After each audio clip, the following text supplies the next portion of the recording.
To be honest, I don't even have any kind of intro. I'm pretty new to making YouTube videos more consistently, and recently I've played a few new indie games that have just blown me away, and I need more people to check this out. So I thought, you know what? I guess it's time to make a video. So let's just jump right into...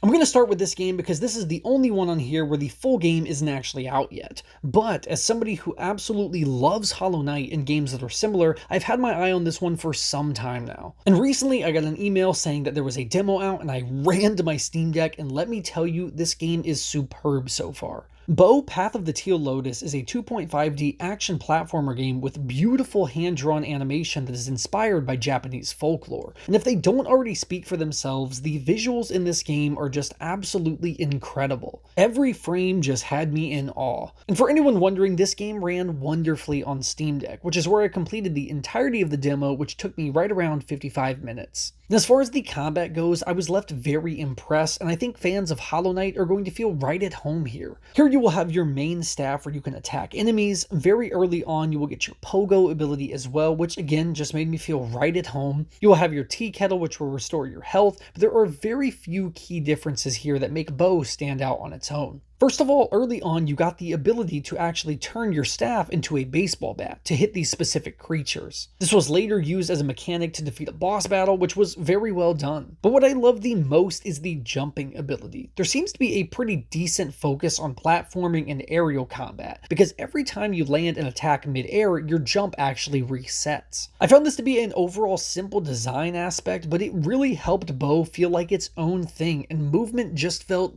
buttery smooth. Whether it be during combat or just regular platforming. There were 2 boss battles in this demo as well, and overall I thought they were pretty good. I didn't find any of them difficult overall, but the devs have stated this was an intentional design choice for the beginning, but difficulty would ramp up as the game progressed. It's hard to have any major negatives based on just a demo, but I definitely hope we do see that difficulty increase over time, because I think there is a really good combat system here, and I cannot wait to see its full potential after receiving a ton of new abilities in a traditional Metroidvania-like fashion. I also thought there was a pretty decent amount of enemy types, as I do think this is a huge aspect for these kinds of games. And I really hope to see even more along with the many different biomes. I'm a huge fan of this genre, and these usually open up a ton more after the first few hours, but I am just itching to play more Bo, and I really encourage you to go check out the demo on Steam. And you won't even have to wait too long for the full release, because it launches on July 18th for just $20.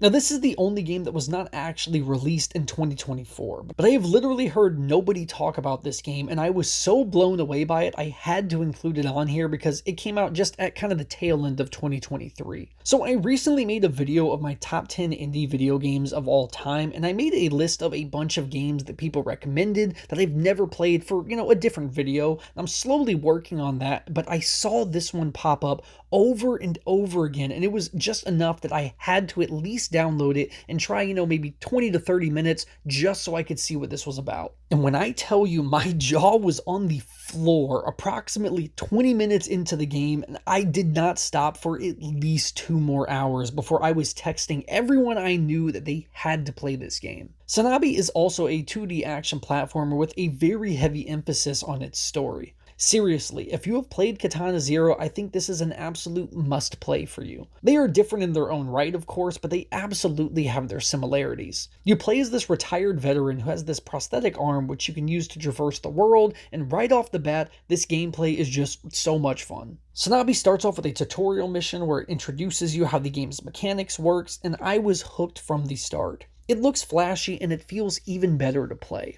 If you love using grappling hooks in video games, well then you're in luck, because that is how this entire traversal system works. And the combat in here is pretty fun overall as well, but it never posed a really big challenge to me, and I didn't see that as a huge problem for this kind of game. Also, if you wanted to, there is a higher difficulty setting, I just chose not to do that. As far as the story goes, I really don't want to give too much away because it is just so intriguing. But you were essentially drawn out of retirement to try and hunt down what is known as the Sanabi. And genuinely, that is all the information you should know going into this, but really the story here is what completely sucked me in. This world just felt so alive and lived in, and the dialogue was just really good, and I'm just telling you, this game absolutely rocks. I played this on my Switch OLED, and I believe the only other place you can try this out is on Steam. I'm not sure how well it runs on Steam Deck, I don't think it's verified right now. But I am so serious, this may be one of my favorite stories from a video game that I have played in a while. There may not be non-stop action here, but when the gameplay hits, it hits so hard. And it is sandwiched in between a rich and detailed narrative that is just so captivating right from the start. This thing was like less than 20 bucks. All you have to do is get to the title card and you have my word, you will be hooked.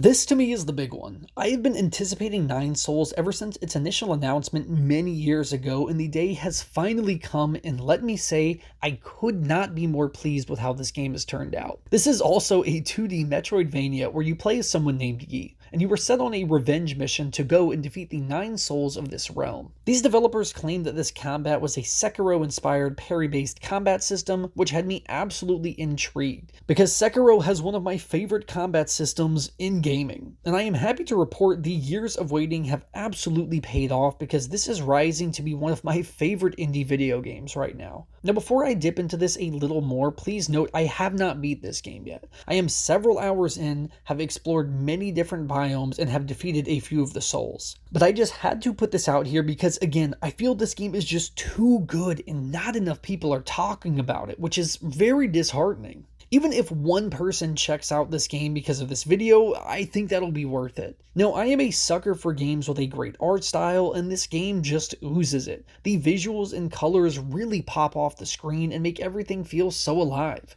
Now, this game is also not Steam Deck verified, but I have played the entire thing so far, and with the exception of just a few minor, and I mean very minor frame rate dips, this thing has run wonderfully so far. Now, when I first saw this game, I was pretty sure this would be a very similar to Hollow Knight as far as the actual narrative go, being very lore-rich, but not having too much actual dialogue, but I do not think I could be more wrong. Nine Souls immediately throws you into this world with its many different characters, and I was invested from the start with Yi and his want for revenge. There's another character here you were friends with pretty early on, and I loved him right from the start, but you very quickly learn that Yi has been hiding his true self from his friend, and once a few major events unfold, you enact your plan to seek out and destroy the 9 souls and collect each of their seals. Now this setting is also super interesting because this is said to be Taopunk, which blends cyberpunk and Taoism, and I can completely confirm the world is insanely interesting, and there are so many different biomes that all feel unique. This is just one of those games that really makes you appreciate hand-drawn animation. Now the combat was the big focus here, and I think it absolutely delivers. When this thing is firing on all cylinders during some of its main bosses,